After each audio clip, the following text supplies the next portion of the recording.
Welcome to the Heartification podcast, where I interview people on how art has affected their lives and what it means to them. Art has a very special place in my life. It not only makes me feel happy, but it allows me to make others feel special. This podcast is all about how art has made an impact on others' lives, for all ages, all backgrounds, and all walks of life. You can find more about this podcast guest in my show notes. Without further ado, let's welcome my next guest.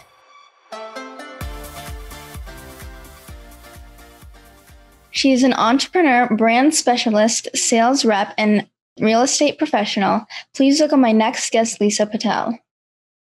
Hi, very nice to be here. Thank you for having me. Yeah, thank you so much for being on my show. So the first question I always ask is, how do you define art? So art has several meanings to me. It is the use of the imagination. It's an expression. It's also a relaxer. So when I think of art, I think of it in so many different forms, and even behind me, that another expression of art. I think it really helps connect us to something inner, much more deeper within us. Yeah, definitely. Like, my definition is art is any form you're able to express yourself and let out your emotions, whether that be, pictures, photography, or dancing. There's so many different forms of art.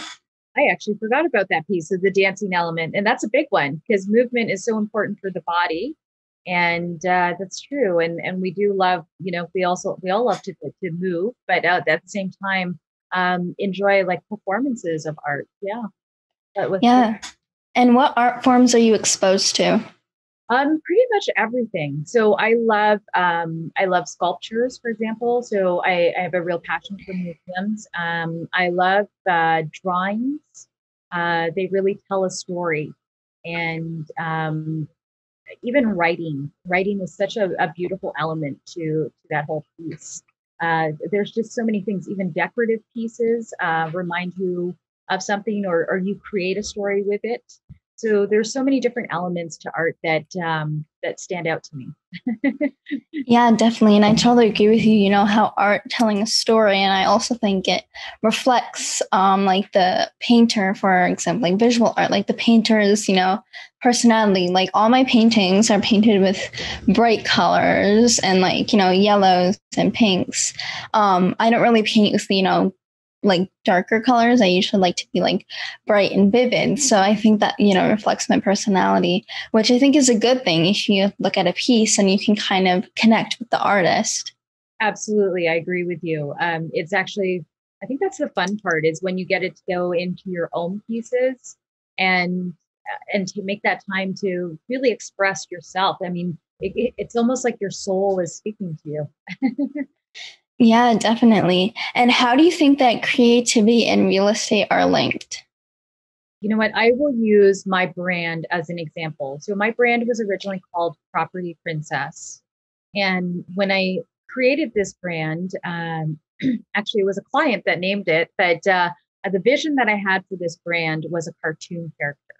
So I wanted a cartoon character that resembled me and that I could dress up in so many different clothing and styles, and she would get a new look for every home or listing or whatever she was doing, or every season. And I think that in that many ways, that was a part of my personality. And I used to make a joke about it that whenever she gets a new outfit, I get a new outfit.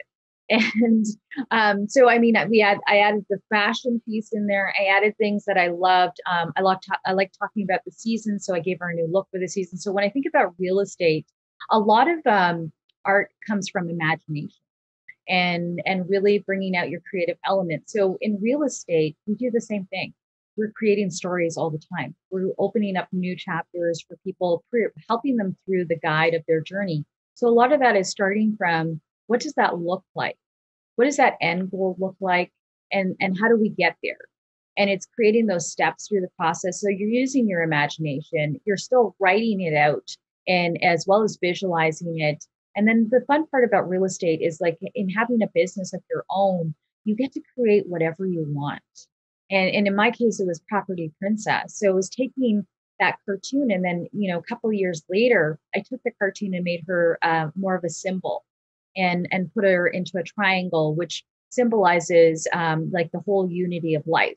So you get to add the different expressions to it, to who you are, and through your branding and everything you do when it comes to guiding a client through the process of buying and selling real estate, and even using your imagination when it comes to what a home would look like. So imagine you're going to be buying your first place. and what would you want in it? So when we're thinking about your wish list, if you could buy a house today, what would some of your wish list include? I don't know. I don't know. Maybe it would want big windows. I like a lot of light to come in. So definitely lots of big windows and or windows in general. Just lots of windows for light to come through. It could be the kitchen, could be spacious. So we're really using the imagination to create these things, and then putting it all together. And sometimes it's even a form of drawing it out and saying, okay, so I do this exercise with my clients where I was on a Zoom conversation with somebody that's going to be selling their home. And we were imagining the type of buyer that was going to purchase that home. And I knew that my client was an artist as well. She has a jewelry business. So I said to her, something told me to tell her, I need you to draw out the house that you want to live in. And so that's exactly what she did. She took time out and drew a house that she would love to live in. And so we're constantly using the creative side or the creative edge within us throughout real estate in every aspect. Yeah. More food there for thought. Yeah, that's awesome. And how can you use your creativity to attract customers? So same thing when it comes to using the creative edge, it's really the imagination. I think the imagination plays a big role in everything we do. If we think about law of attraction and manifestations, just like you had a vision to create your own podcast, and here we are. The same process with even attracting prospective buyers or renters or whatever it may be, clients to you. The same concept is used where you're still taking a moment and imagining what type of client that you would like. And we do this as exercises, even in the real estate industry, when teaching people that are coming into the industry is, instead of people trying to find you, let's create the type of client that you would like to serve. And so it's the same thing. So it's taking a moment out, imagining what does that client look like? What attributes come with that? And how does the experience look like? So again, we constantly using art in that form of imagination, and then creating like even a what's that thing that I'm looking for? It's like my vision board, creating the vision board of it, and even going into when you think about meditation and so forth, and you just imagine those types of clients gravitating to you. So everything is expressed through art in some form.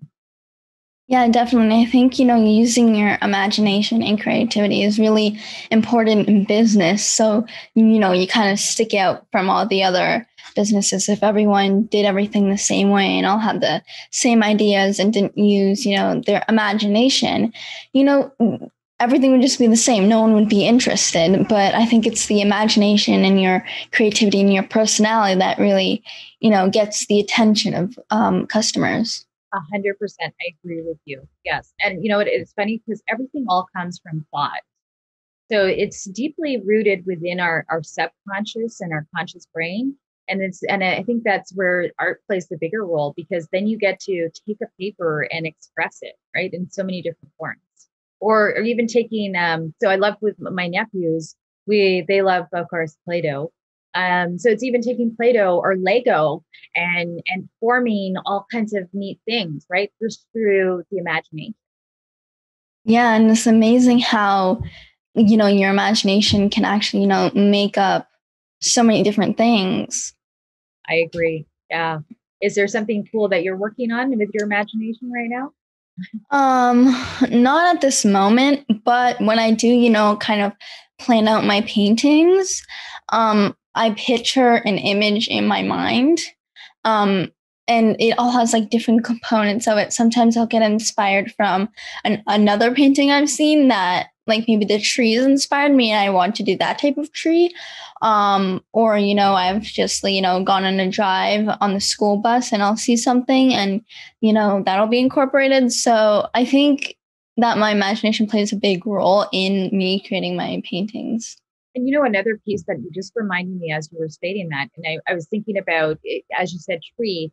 So this is my flower of life symbol, and it's one of my favorite pieces. And in fact, I wear it as a ring. I wear it on me all the time. But even jewelry, right, are forms of expression and art that we all utilize all the time. Yeah, definitely. And I think, when I was younger, when I thought of art, the first thing that came to my mind was only, painting, maybe photography, singing, dancing, kind of like the basic kind of visual arts and like singing and stuff like that. But when you actually, think about it, and as I said before, my definition is any way you're able to express yourself. Anything can be an art, whether it's, making jewelry or writing a book. And it's just amazing to see how many art forms there actually are in the world.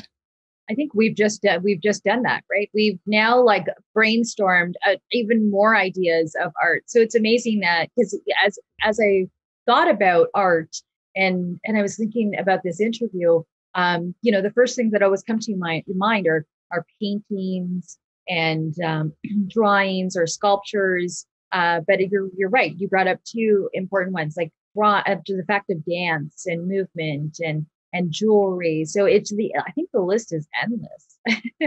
Yeah, definitely. I totally agree with you. And art can be therapeutic and it can help people through some difficult situations. So can you give an example where art has helped you in difficult situation? So one of the things that I do like to do when I get the opportunity to is draw. So I have a sketchbook that I've had for years, and in that moment of just wanting just to breathe and really express myself, I use my sketchbook to draw out a piece of serenity. So it could be the water along the water, the cottage, the trees. Those are all soothing pieces that just kind of speak to me. And another form that I use is really writing.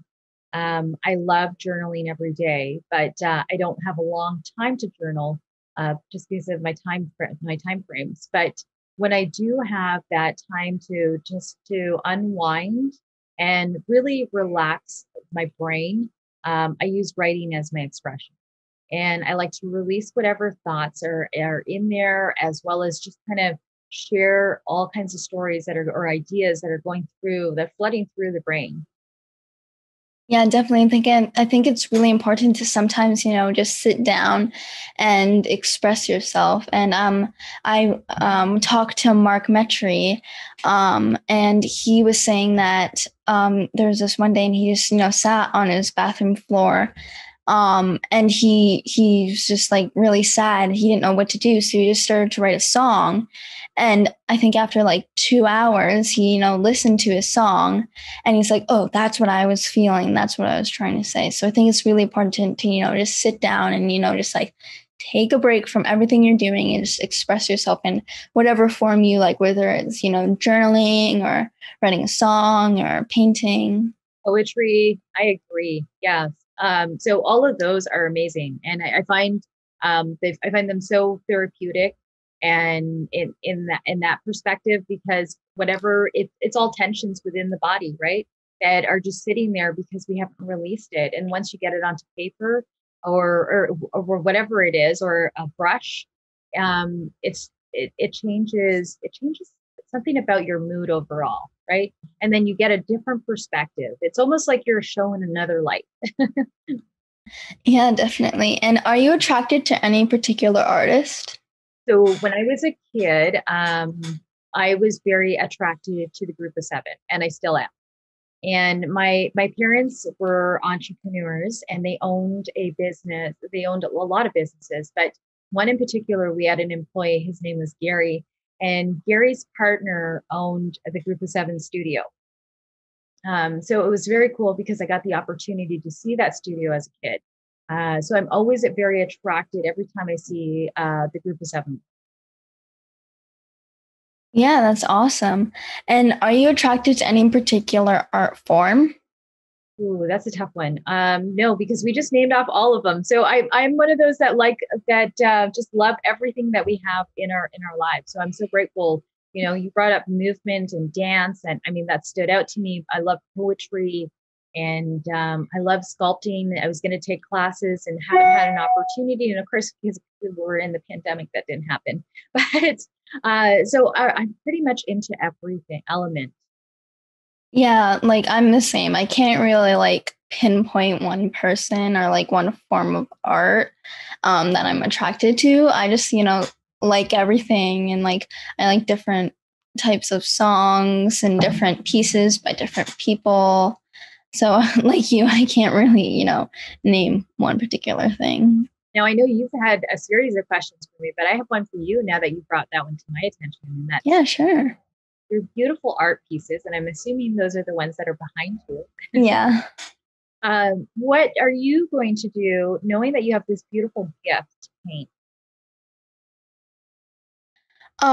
Well, the whole reason of partification was that I can use my talents to help those with disabilities and illnesses. So I started taking art classes when I was 4 and I, kept thinking I started to notice that I had a talent for art and so did my parents. And I started thinking like, how can I use my art to help people? And my parents have told me that I've always kind of had that spirit in me where I want to help people. My dad told me this one situation where we were driving past like a fair or something like that. Was it a fair, Dad? Western Fair. Okay, yeah, Western Fair. And there was like these fans on the side of the road, and I don't know how old I was. How old? Two. Okay, two. Don't remember the story very clearly because I don't remember it. But and I was 2, and I saw these fans at the side of the road, and I said, "Well, why can't people use those fans to make air conditioning for the homeless?"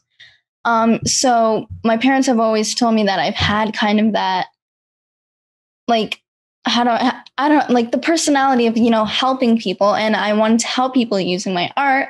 And then when I went to India, and I saw the paintings of on postcards with people who painted those paintings that had no hands, so they painted with their mouths and their feet. That's kind of where I, made the connection of, well, I can help those with disabilities and illnesses express themselves, and I can use my art to raise money by selling my paintings. I think it's a beautiful story, and what you're doing is amazing. And I hope that more people learn through you on that process. Maybe you'll be teaching art in the future, right? Maybe, who knows? I mean, you've probably picked up a lot of different techniques with like brush strokes and all of that stuff too. Yeah, definitely. Like I also have there's like these paints, and there's this one, it's like a coarse kind of, so it gives like a sandy texture when you mix it with the paint, which is really cool. And there's this other one where it makes it like really thick paint. And I've learned lots of different techniques. I go to an art class. I can't right now because of COVID. And my art teacher is an artist herself, and she's an amazing artist, and she's taught me so many different techniques that like I wouldn't know before. And they've all, just how to like make the shading in a tree, and how to use like one brush and dab it on like the pine trees and stuff. And it's really amazing to see how many techniques and how far I've come in my art. Well, I look forward to one day checking out your YouTube channel with teaching the different brush strokes or the different ways to create art. Yeah, definitely. I was thinking about doing that. So whenever you get that channel running, you have to share that because I will share it with the world too. Yes, definitely. Thank you so much. And my Heartification project is all about helping those with disabilities and illnesses and giving back to the community. So how do you give back to the community? Well, I've been a mentor I'm a mentor for the University of Information and Technology, and it's for women that are studying STEM.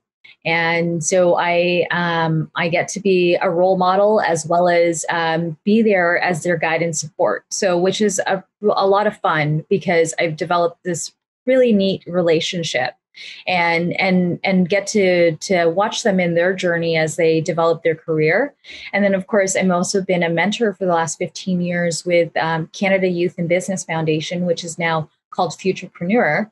Outside of that, in my current role as the president of TREB, it's a volunteer role as well. So I've given my life to give back to the real estate industry, and so I'm constantly engaged in community, whether it be fundraising for charities or helping on campaigns. It's I feel like every element of it is connected to community and giving back. Yeah, definitely. That's amazing. And how would you like people to get in touch with you? Thank you. They can check out my Instagram channel, and that's Lisa Patel 77, or send me an email. I'm pretty open on communication, but I look forward to sharing this with my channel as soon as it's ready as well. Yeah, definitely. Well, thank you so much for doing this. Thank you. And let me know how I can help and support your campaign as well. Yes, definitely. Thank you. I appreciate it. Have a good day. Thank you. You too. Thank you for listening to this podcast. Remember, if you want to find out more about this guest, please go to my show notes where I have all the links needed. If you enjoyed this podcast, please subscribe to my podcast series and help me by sharing it, leaving a rating, and a comment. I hope you join me on my next podcast. Bye for now.